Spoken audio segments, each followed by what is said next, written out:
right above you. Night breezes seem to whisper, I love you. Birds singing in the sycamore trees. Before we fully start, late February marked 2 years of Barron, which is great. Unlike my recent videos of spotlighting streamers though, I do want to talk about something that all creators struggle with in the form of music options. Honestly, copyright is one of those things commonly mentioned and complained about, but nobody talks about in a way that helps small creators. It doesn't help that the moment AI music comes up, it gets swallowed by the same loud AI versus artist debate, leaves a lot of real problems completely ignored in most cases. So instead of rehashing the same AI versus artist debate that never goes anywhere, I want to talk about the options small creators actually use, the good, the bad, and the compromises we have at our disposal. This is Yukon BT, or Yuki for short. I'm still relatively new to her content. I found her while working on the Arcanaut video recently, but she's a perfect example of the situation a lot of creators end up in. She has a schedule and she does stream games most days, but she does karaoke on Fridays, which is normal. It's been around forever in real life.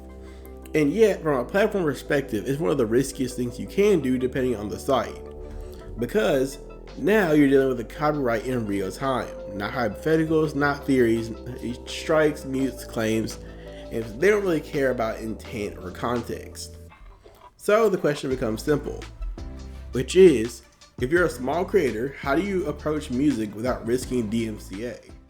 Normally, the first answer that almost everyone already knows is royalty-free music, which to most people you can actually figure it out by actually hearing it because it's been used so many times.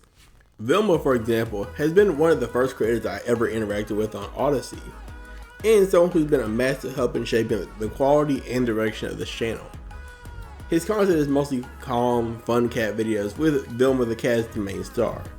Music isn't the centerpiece, but very much matters as it sets the tone and pacing alongside editing. But to avoid copyright issues, he generally sticks to royalty-free tracks, on paper. This is the safe option, and legally, usually it is. The problem is that the copyright system doesn't always care about usually. What I've also heard from Vilma's experience, a lot of tracks that are labeled royalty-free trigger content ID anyway. Pixabay music that's supposed to be free for use on several music claims still end up getting claimed. Big tech isn't the law, but it can still monetize or flag your content anyway. And depending on how strict the platform is, that risk carries over elsewhere too. So even if you do everything right, the friction is still there. And that's where creators start looking for a workaround. Which now you can bring up the most controversial option, and honestly the most flexible one people don't really want to talk about without yelling at least, which is AI music. From my experience seeing it, it's more a temporary fix, not a destination. It's not about replacing artists, it's more about filling gaps when nothing else fits at the moment. The vibe, the budget, or something else entirely. A good example is actually one of the people I've already talked about being Sophie Bear, i.e. one of the first creators I actually covered back in spring of 24 when this channel started. Now, to clarify, she's grown a lot since then and even used a Spotify music player to play real music that viewers request on stream. Where AI music comes in is to add small personal touches to her streams. Living the dream, not the best that wins, but she steals the show with the laughter and love. We just can't say no.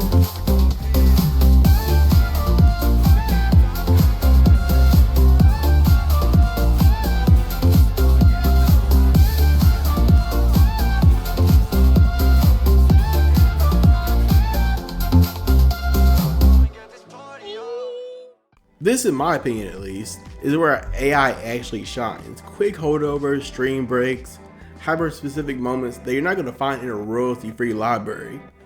It's not a fix-all, of course, especially not for creators like Yuki or anyone who uses content actually centers around music. Because the second you try to use AI as a replacement instead of a supplement, it starts falling apart, put simply.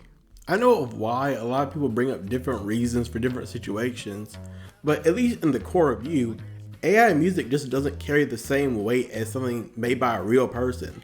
There's no story behind it, no artist to connect with. Singing along kind of feels hollow, and that spark you get when a song just hits right for you, it's just not there like it normally is.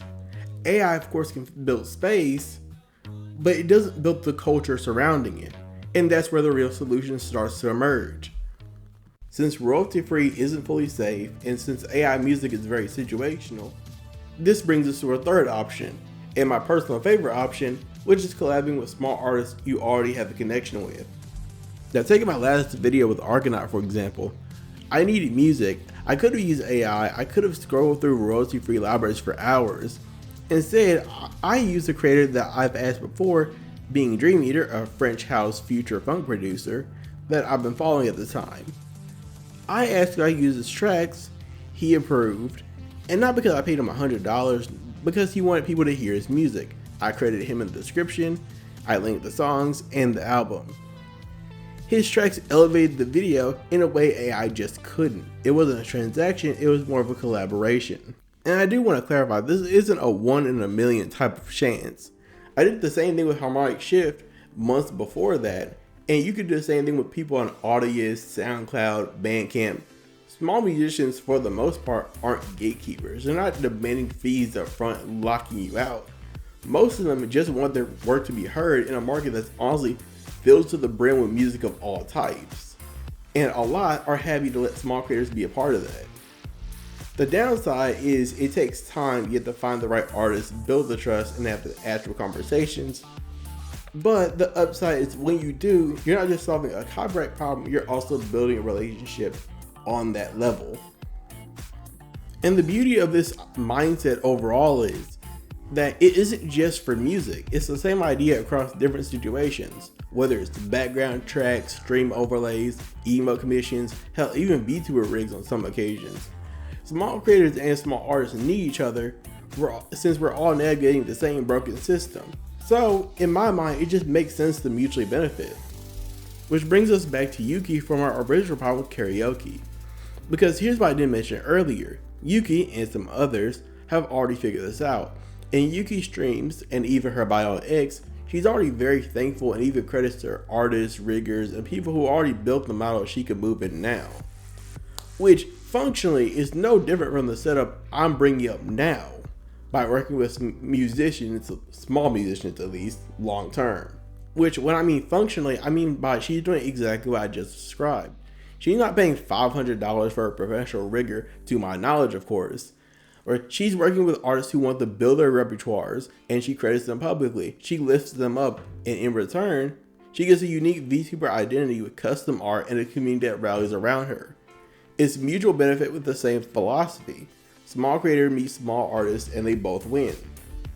Now I do have to clarify, as we did mention it but not long enough. The karaoke is still a copyright risk because she's singing real songs and Content ID doesn't really care about fair use or community vibes on YouTube or Twitch. I'm not sure why it's like that, it just is. But at least in every other part of her stream, the visuals, the branding, the overlays she's built, it's something that can't get stuck because it's hers made in collaboration with real people. And that's the main difference. AI is a great quick fix, royalty gives you friction, but working with artists gives you something that really lasts. Now, before I fully sign off, everyone I mentioned, Yuki, Vilma, Sophie Berry, Dream Eater, etc., are all linked below. They can be found on multiple sites from Twitch, Kik, Odysee, Audius, and many other sites that I haven't even got to mention, so feel free to support them wherever they are. And as always, you can watch my videos early and ad-free on Odysee. It's free to sign up, and I got more spotlights coming soon if that's your jam. But outside of that, I'll see y'all next time. Barron out.